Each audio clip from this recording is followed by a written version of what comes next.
Did somebody say Thunderfury, blessed blade of the Windseeker? Ever since World of Warcraft has been released, Thunderfury has been revered. It is a legendary sword that you can only attain through a series of hard challenges. It is one of the ultimate flexes in the game. Warriors, rogues, paladins and hunters can wield it.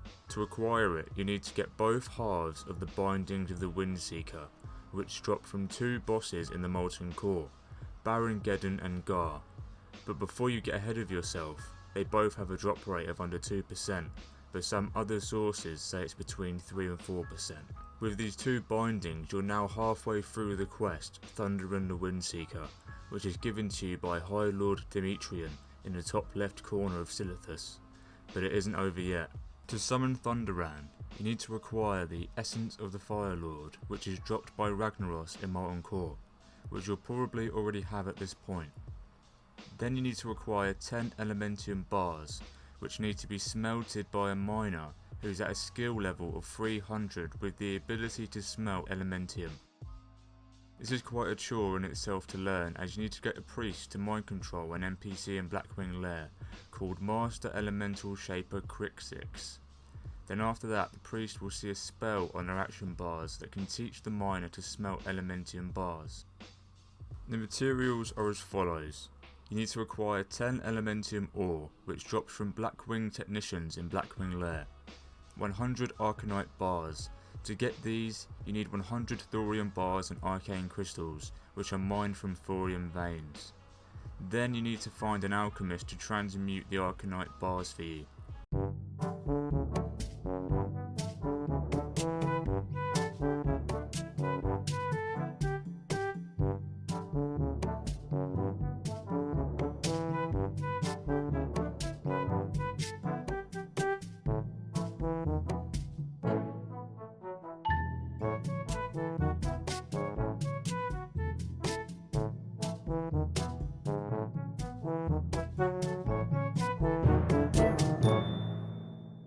After that, you need 10 fiery cores, which are dropped by mobs in Molten Core, and lastly you need 30 elemental flux, which you can easily buy from blacksmithing vendors.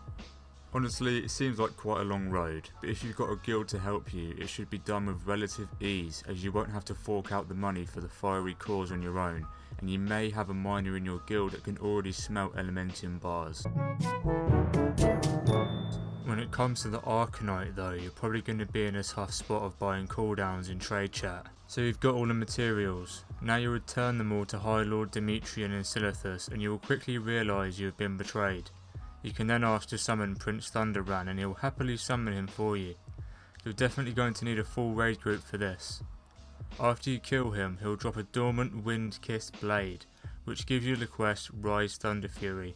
After you return it to Demetrian, he awakens it and you receive your Thunderfury Blessed Blade of the Windseeker. It's absolutely huge. It will definitely boost your DPS a ton, and it will make you the attraction everywhere you go.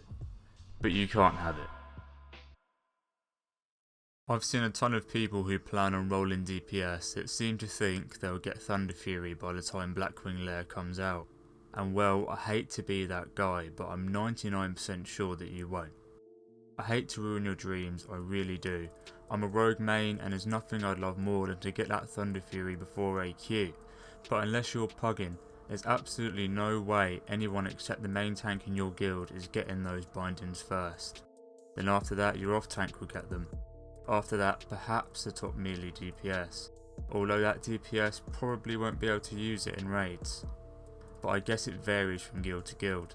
Hunters have it worst of all. They likely won't see a Thunderfury until Naxxramas, and that's just because the guild already has 5 of them and no one else wants it. The reason for this is because of the aggro the proc generates.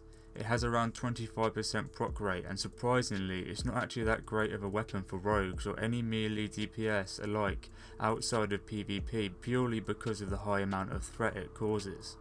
So you'll just end up pulling aggro and dying or griefing your tanks a ton with threat.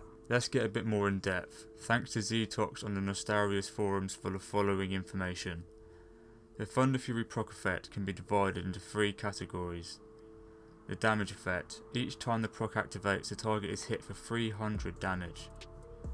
The speed reduction effect. Each time the proc activates, the target receives an attack speed debuff.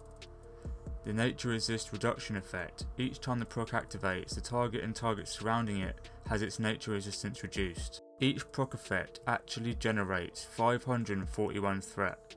If you have defensive stance and 5 out of 5 in the defiance talent, then it generates 784 threat. I'll leave Ztox's post in my description so you can read up more on it.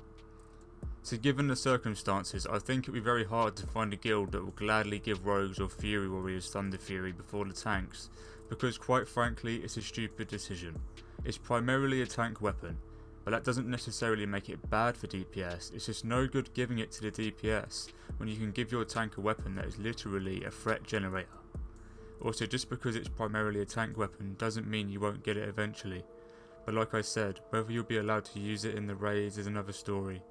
That doesn't mean you can't shed some serious blood of it in AV though. Acrios has already shown us how strong it is on a rogue, and Kungum is still tanking with Thunderfury in the Burning Crusade. A good question to ask is who will be the first person with Thunderfury on Classic, and I don't know if Blizzard has announced whether the Talisman of the Binding Shard will drop or not, which is a neck that only dropped one time for a player named Noctin from Gar in March 2005. At this point in the video I'd like to thank you for watching. Please like the video if you enjoyed it. Until the next one.